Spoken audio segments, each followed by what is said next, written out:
Hello and welcome. Welcome to our weekly analysis of Nifty and key stocks of Nifty. Friends, आज है 21st November and in this episode we will be estimating the probable moves, resistance and support levels, buying and selling zones in Nifty as well as key stocks of Nifty. So हम cover करेंगे almost 8 to 10 key stock of Nifty 50 stocks such that you get the pulse of the market, how the market is moving, which are the heavyweight assets or stocks of Nifty which are moving up or down और उनकी क्या probability बन रही है. So it's going to be very interesting episode. Now, if you are new to our YouTube channel, friends, do subscribe to our YouTube channel and don't forget to press the bell icon. By pressing the bell icon, you will get notification in your whatever system you are using, mobile or laptop, right? तो ये कर लें और be generous to share the videos with your friends and trading communities or investing communities such that they also get benefit of quality knowledge.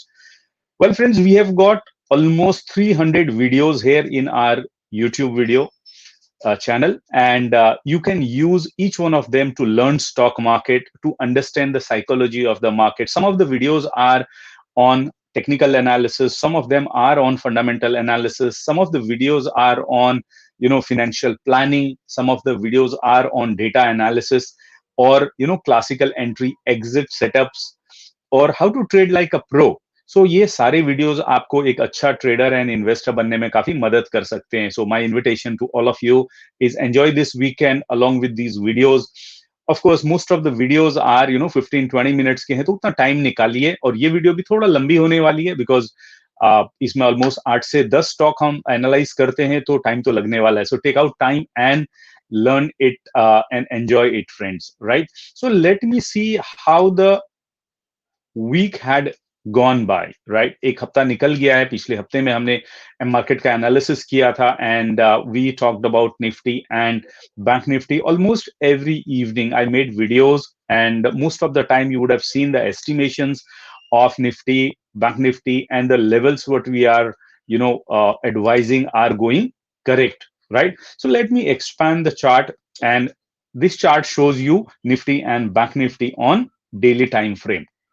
So you could see that last 2 दिन मतलब Friday and Thursday market down side में गई है, Nifty as well as bank Nifty. But Friday में फिर भी although market ने पिछला लो तोड़ा और it went to a newer low, but second half में यूरोपियन मार्केट में थोड़ा बाइंग आई थी एंड मार्केट्स अप थे and that impacted our market as well. So market ने थोड़ा उछाल दिखाया. बट अगर आप कैंडलस्टिक पर्सपेक्टिव से या ट्रेंड के पर्सपेक्टिव से देखेंगे तो फ्रेंड्स इसने लोअर लो और लोअर हाई बनाए हैं. इसका मतलब जो 2 दिन पहले एक डाउन ट्रेंड स्टार्ट हुआ था वो कंटिन्यूड है, बट वो डाउन ट्रेंड एक you can say at this point of time it is a consolidation type of. We'll talk about the technical, but remember in this video we are not going to talk about bank nifty and uske jo banking ke stock hai uske liye main ek separate video banaunga and the title will be weekly analysis of bank nifty and key stocks of bank nifty. उसमें 8 bank हम जो कि हमेशा जो बड़े bank हैं उनको separately analyse करेंगे. बट इस वीडियो में friends we will be only talking about Nifty and key constituents of Nifty, right? अगर हम फ्राइडे की बात करते हैं फ्रेंड्स, तो Friday Bajaj Finserv, Titan and GAIL were the top gainers, but Reliance, Adani ports and IndusInd bank were the top losers. ना आपको पता है कि रिलायंस का ऑलमोस्ट 17-18% वेटेज है निफ्टी में. अगर रिलायंस ही 2% डाउन हो जाए, 2.5% डाउन हो जाए, तो बैंक निफ्टी को ऊपर आने में बहुत दिक्कत होती है. बाकी के स्टॉक में एक्सेप्ट एचडीएफसी बैंक और एचडीएफसी जो हमारा हाउसिंग फाइनेंस वाला है उनके अलावा या टाइटन, इनके अलावा बहुत ज्यादा बैंक्स में उतना वेटेज नहीं है जो कि निफ्टी को सीधे सीधे ऊपर उठा लें, right? So this is what Nifty face the struggle on Friday, otherwise it could have been up. अब रिलायंस के अपने challenges and we'll discuss that at the time of when we are having a discussion on Reliance. So overall market की जो breadth थी Friday की friends वो positive रही. 33 stocks advance हुए और 16 डिक्लाइन हुए. एक स्टॉक फ्रेंड्स अनचेंज रहा, राइट? तो that was how the market had been on Friday. Nifty ने ऑलमोस्ट 87 पॉइंट गेन किए after losing 167 point in the previous session, and Nifty closed at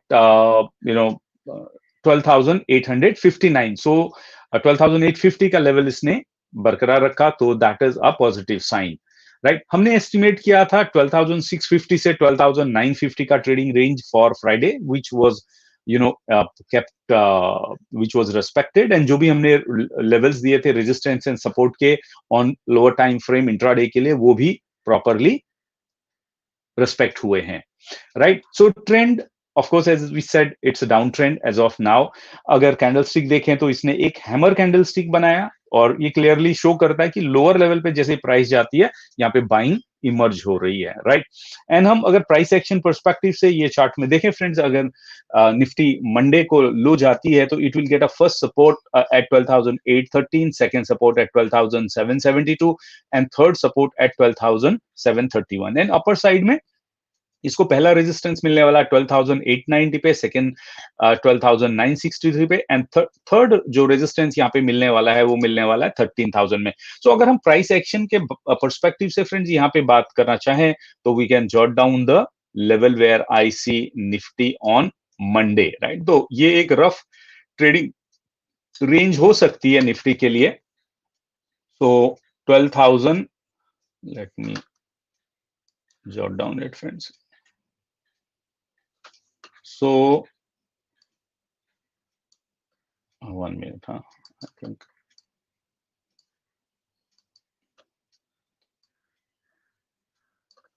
12,731 and upper side में 13,000. At the end of the session, friends, we will definitely look at intraday trading opportunities Nifty में क्या है along with the international markets. But as of now, let's have a look at some of the key constituents of Nifty. Because Nifty अगर up या down move कर रही तो उसके key constituent का उसमें हाथ होता है, right?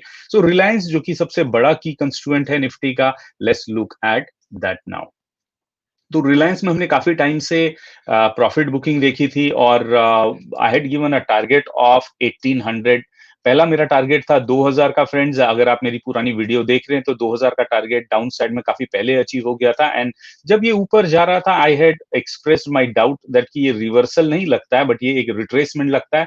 So what did Reliance do, ये जो हाई है इसका, ये हाई से ये नीचे का 38% तक इसने रिट्रेस किया, और उसके बाद में वहां से वापस से आप देख सकते हो कि यहाँ पे एक बियरिश एनगल्फिंग कैंडल बनाया, फिर इसने लगातार डोजी बनाया या इन्वर्टेड हैमर बनाया, and then it is in down trend right now, right. तो अब क्या टारगेट हो सकता है इसका? यू कैन सी दैट 1800 का टारगेट इसका मुझे वापस से दिखाई देता है। पिछली बार जो है 1835 से ये रिटर्न कर गया था। As of now it is running in a descending channel, right. Descending channel एक डाउन ट्रेंड है फ्रेंड्स, एंड इसमें जो अपर ट्रेंड लाइन है उसमें रेजिस्टेंस होता है, और जो लोअर ट्रेंड लाइन होती है उसमें सपोर्ट मिलता है। तो you might see in coming week Reliance might touch 1800, and possible है कि ये जो 1700 से 1800 का जोन है इसमें रिलायंस को एक सपोर्ट मिलेगा, and that could be an opportunity to enter provided the market is also bullish. Specially friends अगर मार्केट डाउन ट्रेंड में होते हैं तो आपको पता होना चाहिए कि stocks despite being fundamentally good और being in demand, still profit booking वहां पे होते रहती है। तो मार्केट का अप होना किसी भी स्टॉक के लिए ऊपर जाने के लिए इंपॉर्टेंट है। सो रिलायंस डाउन ट्रेंड में कंटिन्यू रखता है। अभी बात कर लेते हैं हम भारती एयरटेल की फ्रेंड्स। भारती एयरटेल में I had given a call I think around 400 के प्राइस पे, 395 400 पे मैंने बोला था कि ये अब यहाँ से एक रिवर्सल लेगा, एंड हमारा टारगेट था 503 का, राइट। 503 का जो हमारा टारगेट था एग्जैक्टली वहां तक तो भारतीय एयरटेल नहीं पहुंची है, बट 495 तक भारतीय एयरटेल गई है, राइट। इसने एक इन्वर्टेड हेड एंड शोल्डर बनाया था यहाँ पे, and as of now it's consolidating in this range. अगर मार्केट थोड़ा भी अप मूव में आती friend, you would see it is touching not only 503 but it might go up to 510 or 505 to 510। जैसे ही ये अपर ट्रेंड लाइन में टकराएगा friends, यहाँ से you would again see a retracement downside, and then 458 could be the level, right, or 477 could be the level। then हमको ये 477 और 487 के zone में हमको वापस से देखना पड़ेगा whether it gets strength or not। in my view Bharti Airtel is still struggling with its financial challenges, fundamentally weak company है, right? So that's my running commentary for last few months about Bharti Airtel. In fact telecom sector में मैं तो काफी सालों से bearish हूँ, and I been fortunate कि वो बराबर ही हुआ है, right? Now the next constituents friend ITC है। अगेन आईटीसी में मेरी जो पॉजिटिव कमेंट्री थी वो दी थी आई थिंक 155 165 के लेवल पे, और वहां से अभी तक आप देख सकते हो ये जो 61% का रिट्रेसमेंट किया था इसने, उसके बाद में मैंने बाइंग कॉल दी थी समवेयर अराउंड ये लेवल पे कि आप यहाँ पे ले सकते हो। इसने भी एक यहाँ पे डाइवर्जेंसेस, पॉजिटिव डाइवर्जेंसेस दिखाए, एक बार नहीं, दो बार नहीं, तीन बार। तो यहाँ से हमने पोजीशन ली थी इसमें, और भारती एयरटेल में, सॉरी आईटीसी में एज ऑफ नाउ एक बुलिश ट्रेंड नजर आ रहा है। वैल्यू फॉर मनी है at this point of time in FMCG sector. तो टारगेट क्या है इसका? पहला टारगेट का अचीव होने को आया 193, सेकंड टारगेट 200 का है, थर्ड टारगेट 208 का है। अगर 208 का टारगेट ये कंप्लीट करता है 220 के बाद में 235 will be the next target, and it is running, you can see, in an ascending channel very smoothly, right?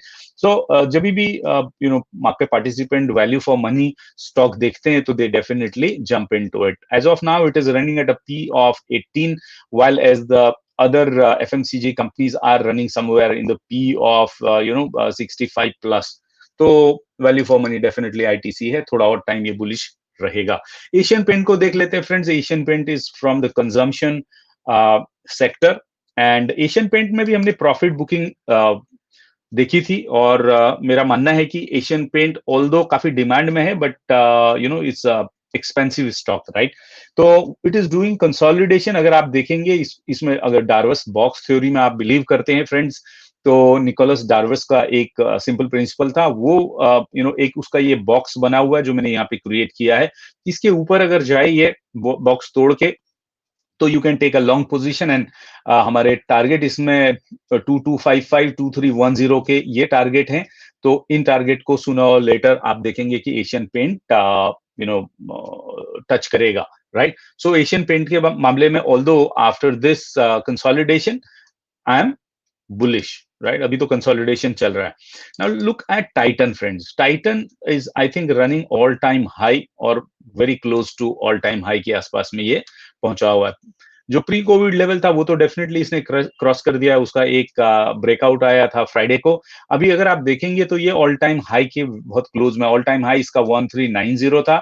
Again अगर मैं डार्वस बॉक्स थ्योरी लगाता हूँ यहाँ पे, तो एक अच्छा ब्रेकआउट विद हाई वॉल्यूम के साथ में आपको यहाँ दिखाई दे रहा है। और यहाँ पे न सिर्फ हाई वॉल्यूम है फ्रेंड्स, आप आरएसआई में भी स्ट्रेंथ देख सकते हैं, और एमएसीडी में भी बहुत स्ट्रेंथ देख सकते हैं यहाँ पे। Although expensive है Titan, but since the showrooms have started, business prospects are visible. It is moving in up channel somewhere around 1390 के आसपास में. You would see there will be again a correction and consolidation. That could be the opportunity to take entry in Titan. क्योंकि at this price it's already moved up on Friday quite a lot. So थोड़ा और ऊपर जाके ये फिर consolidate करेगा, and थोड़ा deep आएगा 23% के आसपास का, from this low to whatever new high will be there, right? आप फिबोनाची लगाएं और वो देख लेंगे 23% कहाँ है, वो प्राइस एक इसकी एंट्री प्राइस हो सकती है। Now when I'm talking about the entry price or entry ले सकते हैं, it's not my recommendation, I'm only discussing it for the educational purpose. Friends, do consult your financial advisor before taking any position in stock market. Stock market is a risky business. Unless until you understand the associated risk, please do not enter the market at all. First you should learn and then start doing this business like any other business, right? So that's Titan. क्योंकि क्या होता है, अगर मैं ऐसे ही आपको लगेगा कि मैं रिकमेंडेशन दे रहा हूं, तो it is not that way. I may take position. I have studied this market for a long period of time, and most of the time my estimations are correct. Now look at the Tata Motor, friends. Tata Motors mein we have been bullish from the level of 127. So 127 के level से now it has already moved to 175, 178 तक गया था ये Wednesday को, and Wednesday से इसमें एक प्रॉफिट बुकिंग नजर आई है अभी। Now you would see this again will follow a Darvas box theory. तो मेरे ख्याल से ये अभी कंसोलिडेट होएगा 159 से 180 के रेंज में। तो इसको भी अगर हम चाहें तो एक बॉक्स में बंद कर सकते हैं और उसके बाद आप जब भी ये बॉक्स से ब्रेकआउट करता है, you can think of now this will be the box for it. You would see for some time it will be consolidating in this box, right? तो जब भी ये बॉक्स को तोड़ के विद हाई वॉल्यूम, जैसे हमने पिछले स्टॉक में देखा था, वैसे ही अगर हाई वॉल्यूम से जाए तो that could be the opportunity to take the trade in Tata Motors, right? Again Tata Motors fundamentally weak company है, फाइनेंशियल चैलेंजेस हैं. You should study the fundamental before you think of entering any company. The next company in automobile sector is a Maruti. Maruti is going through the correction phase right now, friends. And again, अगर आप देखेंगे तो ये पूरा एक box बना हुआ है जिसमें अभी मारुति कंसोलिडेट कर रही है.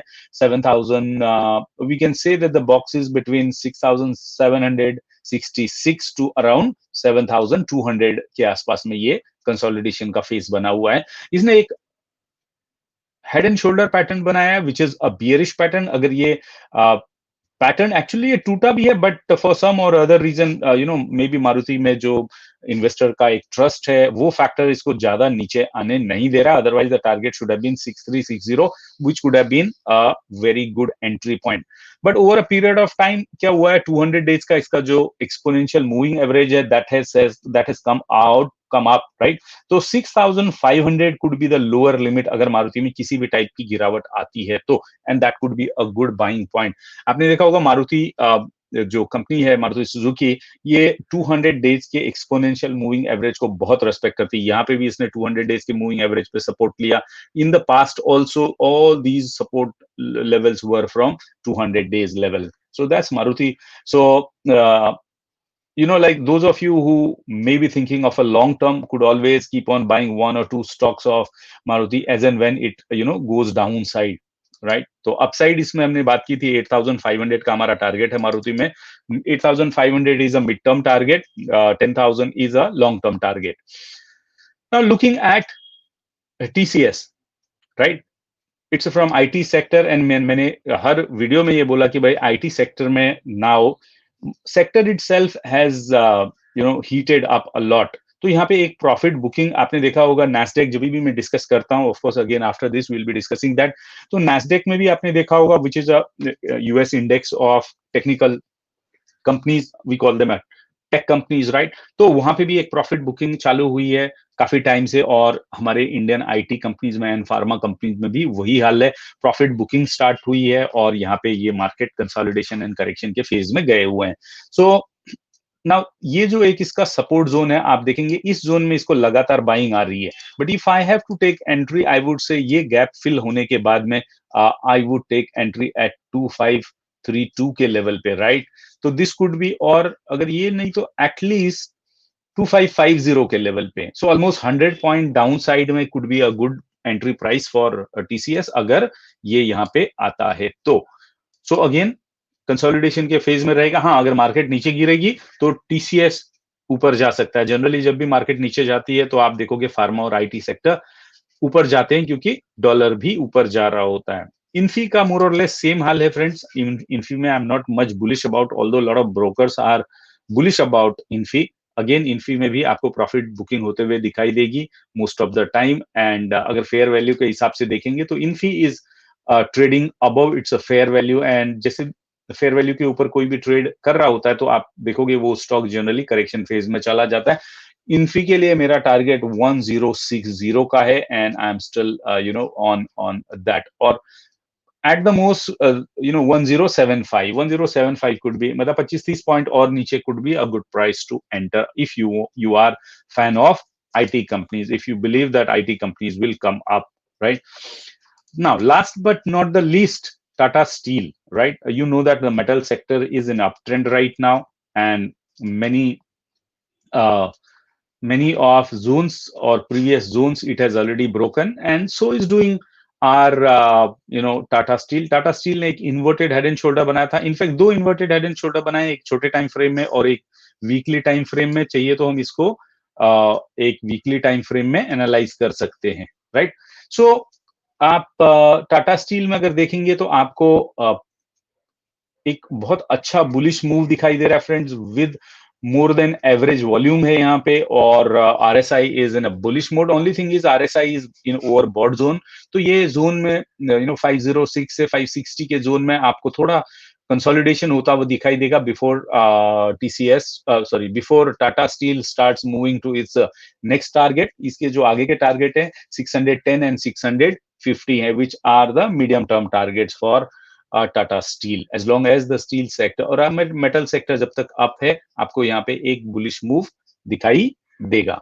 Right now, since we have discussed almost 10 stocks of Nifty, what we will do is we'll quickly have a look at what's happening in international markets, right? तो यूएस मार्केट देखते हैं फ्रेंड्स. फ्राइडे को US market में हमने weakness देखी थी, although second half में मतलब हमारे सेकेंड हाफ में 1 बजे के आसपास में बाइंग स्टार्ट हो गई थी और मार्केट ने काफी पुल बैक दिखाया था. But by the time market closed, it already made a bearish candle. Dow Jones ने क्या किया है, यहाँ पे एक gravestone doji kind of pattern बनाया है, and this is accumulation zone. In fact previous distribution zone था. तो ये जोन में ये इस टाइप के जो सिग्नल्स हैं काफी कमजोरी दिखाते हैं friends. So we could see that in Dow Jones we have seen weakness on Friday, right? Similar scenario S&P 500 में था, which is a broader index of US market.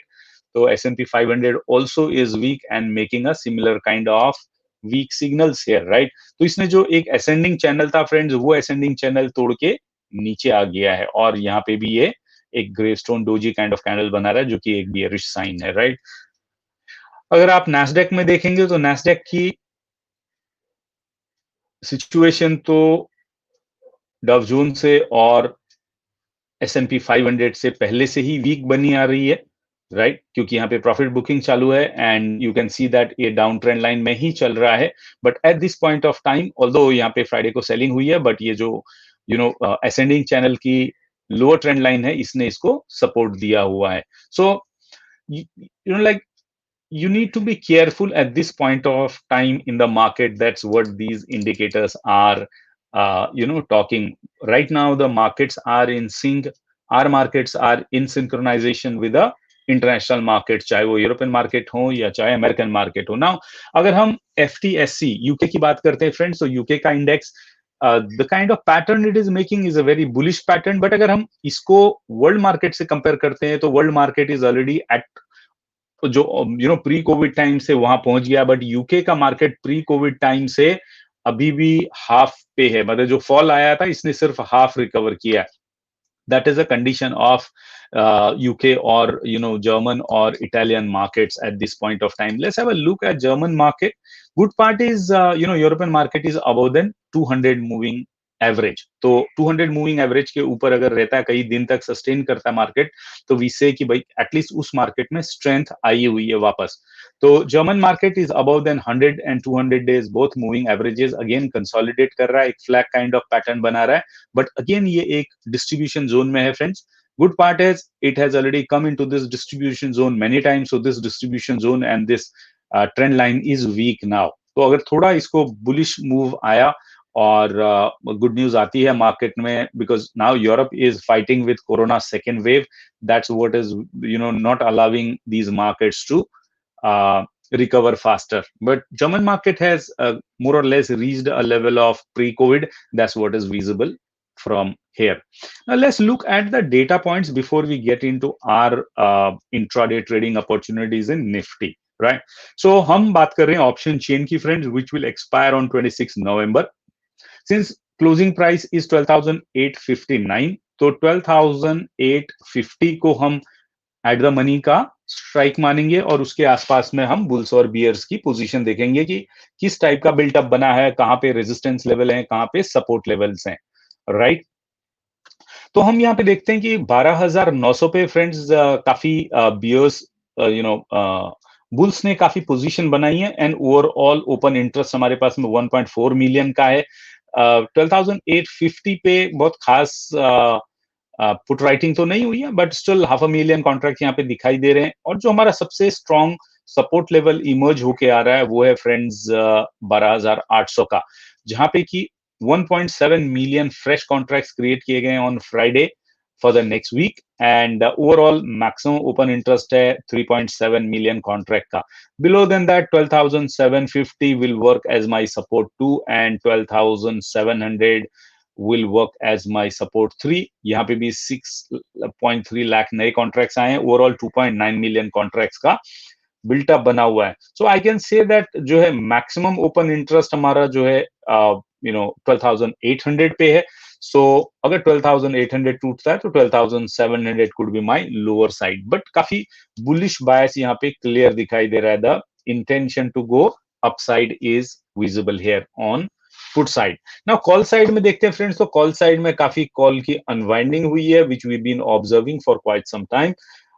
Not only that, even 12,900 पे 2 lakh contracts की unwinding हुई है. 12,950 for 44,000 contracts की unwinding हुई है. सो ये थोड़ा एक वीकनेस का साइन है जहां पे कि बियरिश जो बियर्स हैं जिन्होंने कॉल्स राइट की हैं वो अपना मैदान छोड़ के भाग रहे हैं.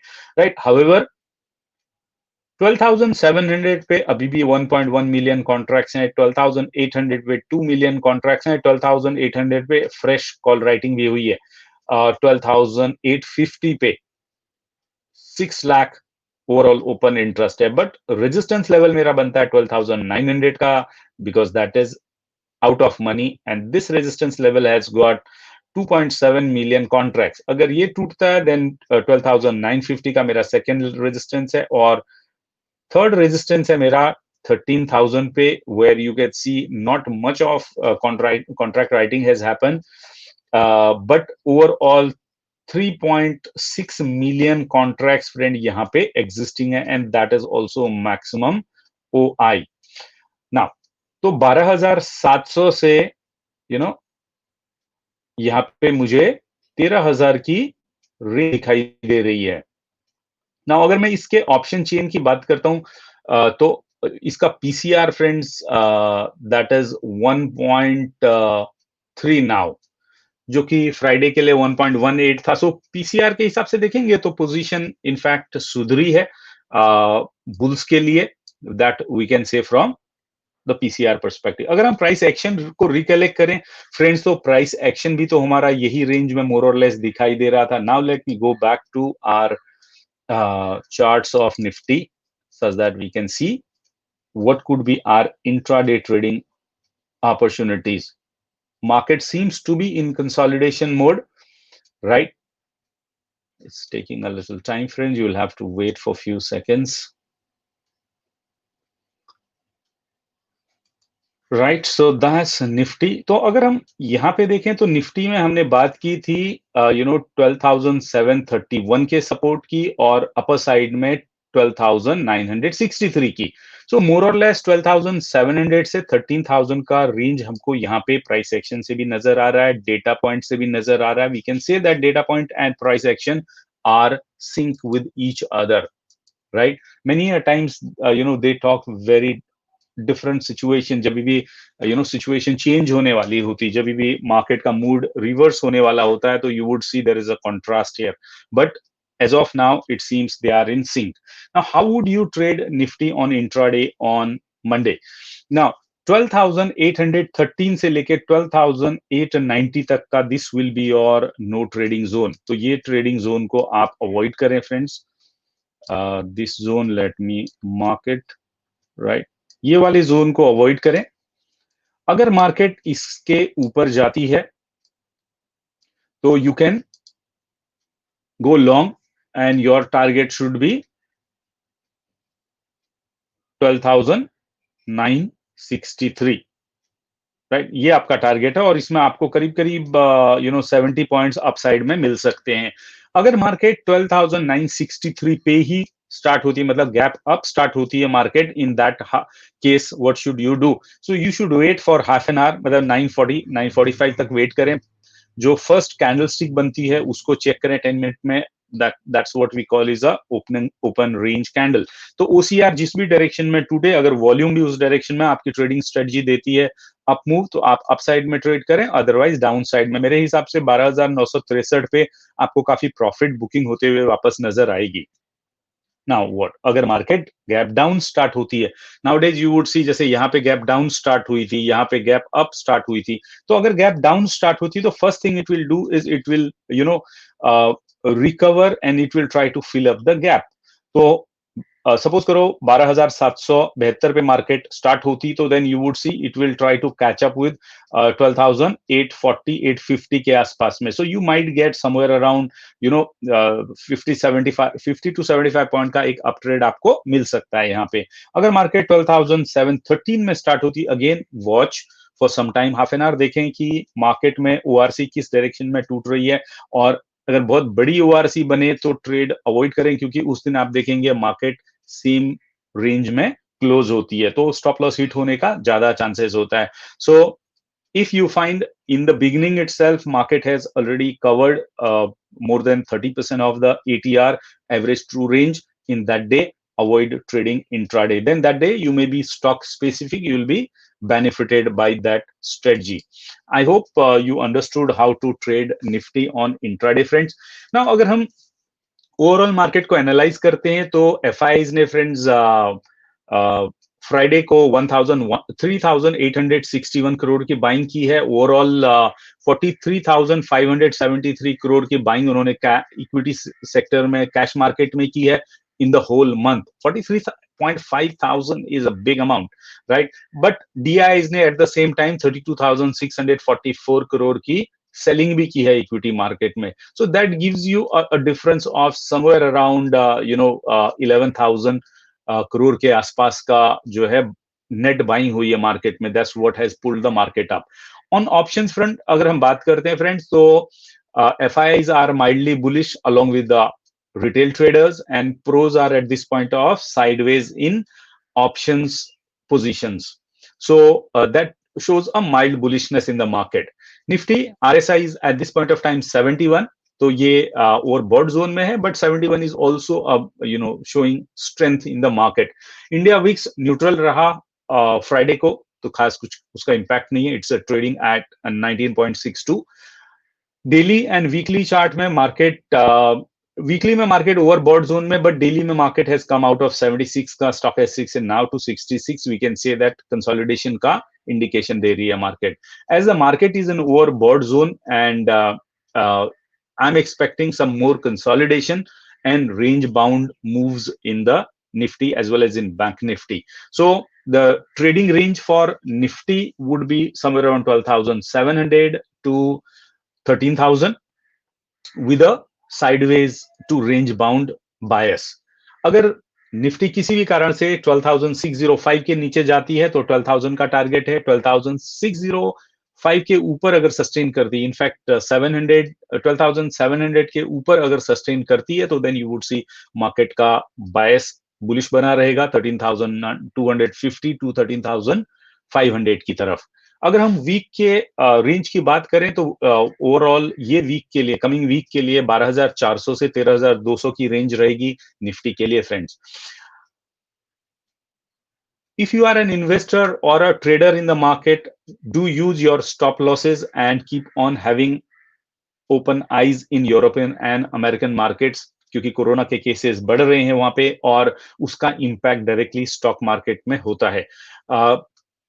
ग्लोबली अगर हम देखें, economies are reviving, that what is clearly visible from the stock market movements as well, but fear plays a very vital role in the market, और जब भी मार्केट में फियर आएगा, मार्केट डाउन साइड में जाना ट्राई कर they start कर देती है। And these are the opportunities where you get opportunity to get stocks at your prices. So keep an eye on that, right? Always have a look at how India VIX is trading, USD INR का chart कैसे trade कर रहा है, option data कैसे movement दिखा रहे हैं, because from there you will come to know what are the emotions of bulls and bears in the market. So that helps you in gauging the direction of the market. We call it India VIX as a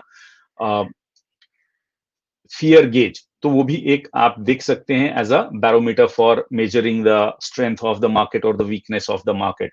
friends, I trust with this kind of analysis you are able to navigate through the market with confidence and you becoming profitable trader or investor. Thank you very much for watching the video, and If you haven't yet subscribed to our our YouTube channel, friends, do subscribe it now, and don't forget to press the bell icon so that you get latest notification, right? And do share these videos with your friends and trading communities who can be equally benefited from quality knowledge. Thank you once again for watching and liking the video. Happy trading, happy investing, friends.